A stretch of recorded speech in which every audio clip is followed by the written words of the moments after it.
Halo, assalamualaikum warahmatullahi wabarakatuh. Salam rahayu, rahayu, rahayu. Jumpa lagi dengan saya di channel New ID Self Tutorial. Di kesempatan kali ini saya akan berbagi tutorial, yaitu bagaimana cara memperbaiki handphone Infinix Smart 5 dengan kerusakan itu apabila dinyalakan hanya keluar logo tanda petir saja. Sedangkan setelah saya coba untuk cas, ini juga hanya coba berkedip-kedip logo baterai saja. Jadi untuk pengisian baterainya tidak bisa, teman-teman. Hanya berlogo baterai, tanda baterai dan tanda petir, hanya berkedip saja apabila dicas, dan untuk dinyalakan juga hanya keluar tanda petir saja. Jadi handphone tidak mau menyala, teman-teman. Oke, kita akan coba untuk cek lebih dalam untuk kerusakan handphonenya. Untuk di bagian bawah yang saya tunjuk tadi itu adalah bagian LCD atau kaca touchscreen yang retak dan juga gumbil. Jadi harus hati-hati untuk membongkar headphone ini. Oke, di bagian ini kita bongkar untuk backdoornya dan kita lepas untuk di bagian penutup mesin. Sekarang coba kita akan lepas, yaitu di bagian soket konektor baterai dan juga soket fleksibel LCD-nya. Oke, sekarang saya coba untuk colokkan kabel USB untuk mengetes di bagian volt pada arus pengisian baterainya ya, teman-teman. Setelah saya cek menggunakan multitester untuk arus volt yang masuk ke dalam handphone itu normal.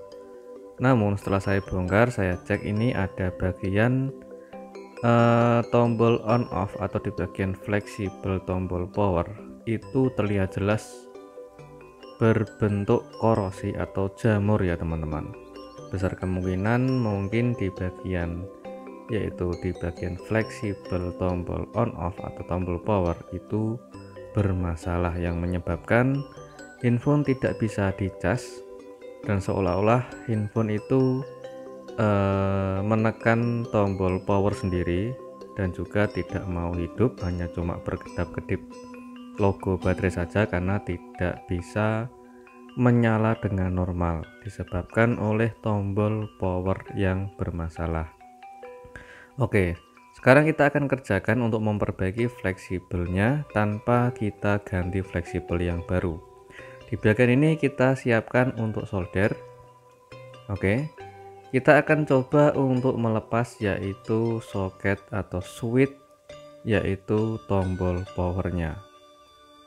Oke, kita lepas menggunakan gagang solder, kita tatakan atau kita tatakin yaitu di bagian fleksibelnya saja untuk melepas yaitu soket atau switch tombol powernya.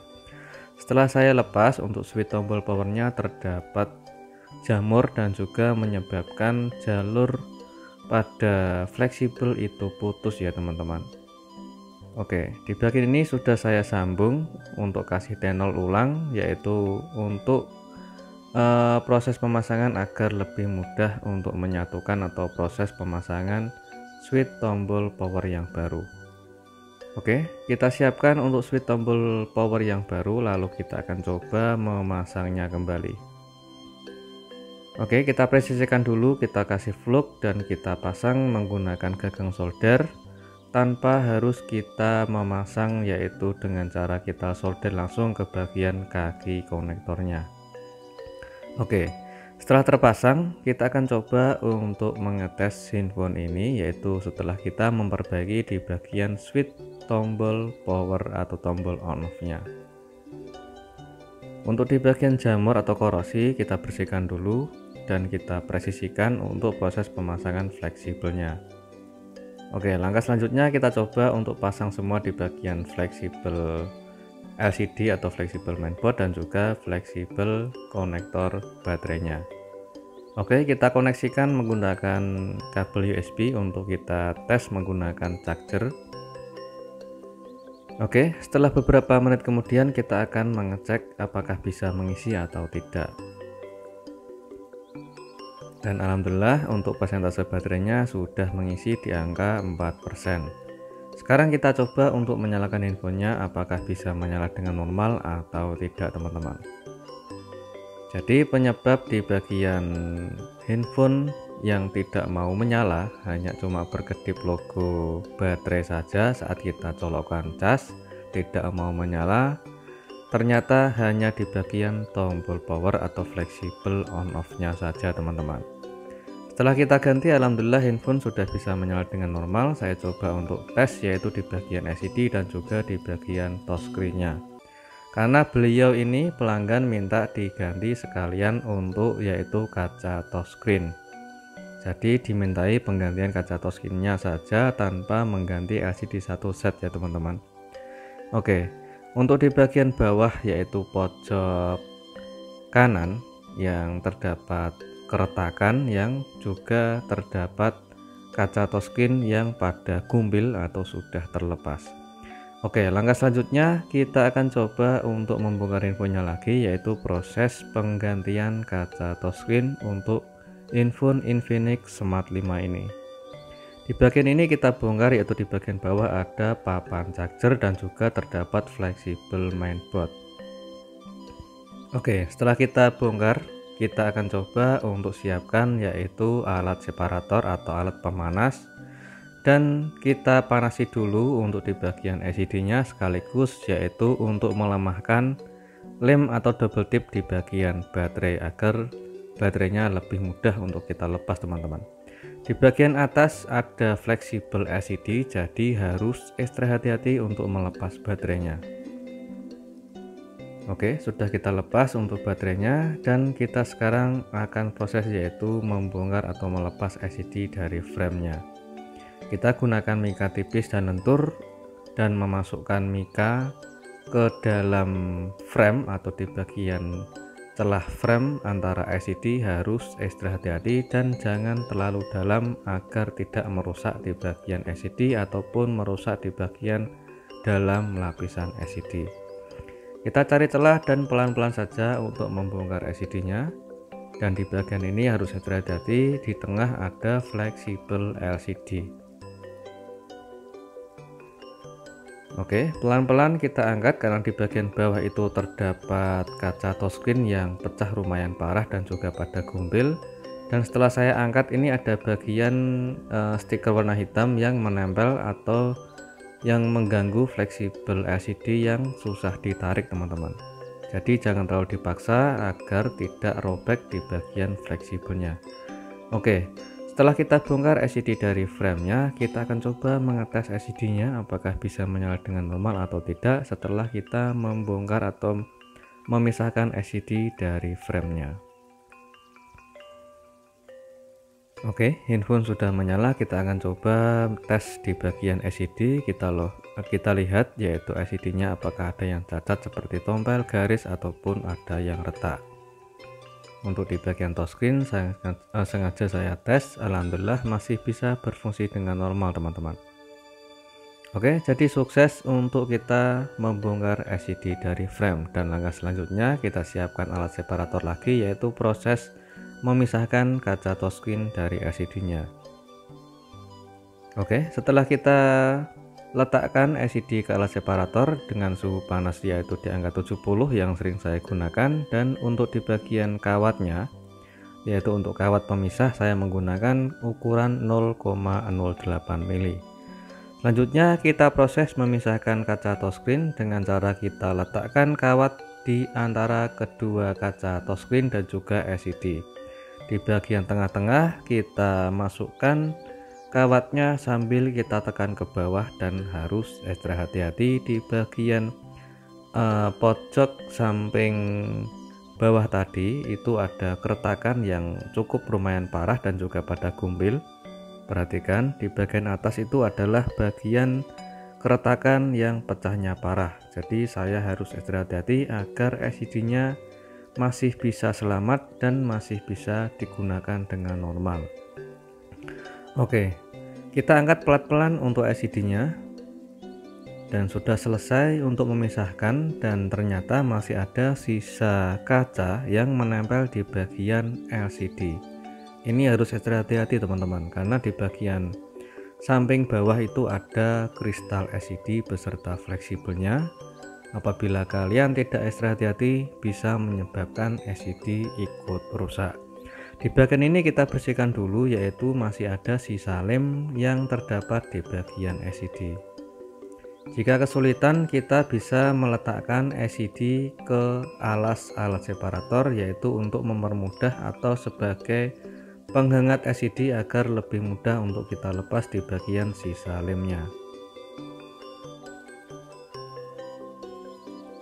Oke, tetap harus hati-hati untuk melepas sisa lemnya, dan alhamdulillah untuk sisa lemnya sudah kita lepas atau sudah kita bersihkan. Selanjutnya kita tes ulang LCD-nya setelah kita memisahkan kaca touchscreen teman-teman.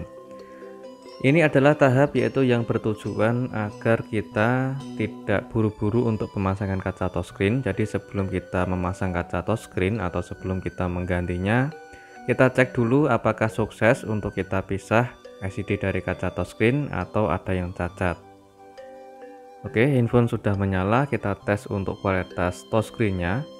Jadi meskipun tanpa menggunakan kaca touchscreen, LCD atau touchscreen-nya masih bisa berfungsi dengan normal teman-teman. Oke, jadi sudah sukses untuk kita memisahkan kaca touchscreen dari LCD-nya. Dan langkah selanjutnya kita siapkan untuk tatakan, yaitu bertujuan untuk melindungi LCD saat kita membersihkan sisa lemnya. Untuk di bagian ini saya menggunakan cairan pertamax sama tisu kering biasa. Dan kita teteskan cairannya sedikit saja ke bagian tisu sambil kita usapkan secara merata, yaitu untuk membersihkan LCD dari sisa kotoran atau sisa lem. Tahap ini jangan sampai ada sisa debu ya teman-teman.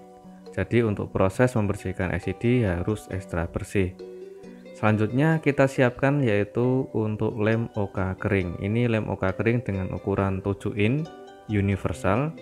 Kita pasangkan lem OK kering ke bagian LCD sambil kita presisikan dan kita ratakan sedikit sambil kita ratakan menggunakan alat roll untuk menekan, jangan terlalu keras ya teman-teman. Oke, selanjutnya masih ada sisa lem, kita potong sesuai ukuran LCD dan juga harus ekstra hati-hati saat kita proses memotong di bagian sisa lemnya. Oke, kenapa saya tidak menggunakan kaca touchscreen yang sudah plus lem OK kering teman-teman? Karena mumpung stok saya itu masih ada sisa, yaitu kaca touchscreen yang belum plus lem OK. Jadi kaca touchscreen terpisah sama lem OK. Sebelum kita mengerjakan, kita bersihkan dulu untuk sisa lem yang ada di bagian frame, dan selanjutnya kita presisikan atau kita pasang LCD-nya ke frame dulu sambil kita kasih tatakan kertas tipis di bagian bawah LCD, yaitu bertujuan untuk proses pemasangan LCD ataupun memancing proses pemasangan kaca touchscreen ke LCD teman-teman. Setelah kita lepas untuk plastik lem OK keringnya, kita siapkan kaca touchscreen sesuai tipe, yaitu buat Infinix Smart 5. Di bagian ini kita presisikan kaca touchscreen di bagian bawah, kita presisikan ke frame sambil kita tempelkan sedikit ke LCD, dan pelan-pelan sambil kita angkat LCD bebarengan, sedangkan di bagian tangan kiri bertugas untuk mengasih jarak renggang agar tidak menempel secara otomatis.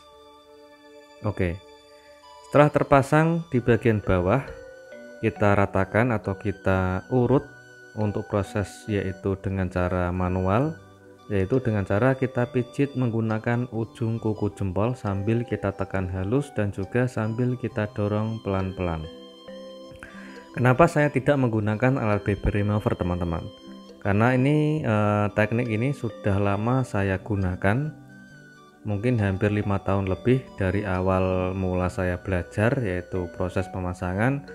belum ada alat secanggih bevel remover yang sekarang teman-teman, karena untuk alat bevel remover yang zaman dulu itu yang berbentuk besar seperti kulkas, jadi saya belum mampu membeli alat bevel remover pada zaman dulu. Dan sekarang alhamdulillah sudah dikasih kelancaran untuk proses pemasangan secara manual, jadi saya tetap menggunakan secara manual, meskipun cara manual tidak ada gelembung sedikit pun apabila kita mengerjakan dengan ekstra hati-hati dan juga ekstra teliti. Setelah kita pasang, yaitu untuk kaca touchscreen-nya, sekarang kita tes untuk mengetes yaitu di bagian kualitas LCD dan juga touchscreen-nya.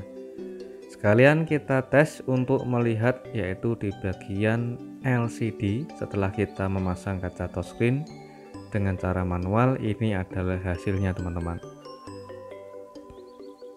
Alhamdulillah pemasangan sukses tanpa ada sisa gelembung, dan jangan senang dulu, kita harus mengetes lebih dalam yaitu untuk tes keseluruhan di bagian fungsi LCD-nya.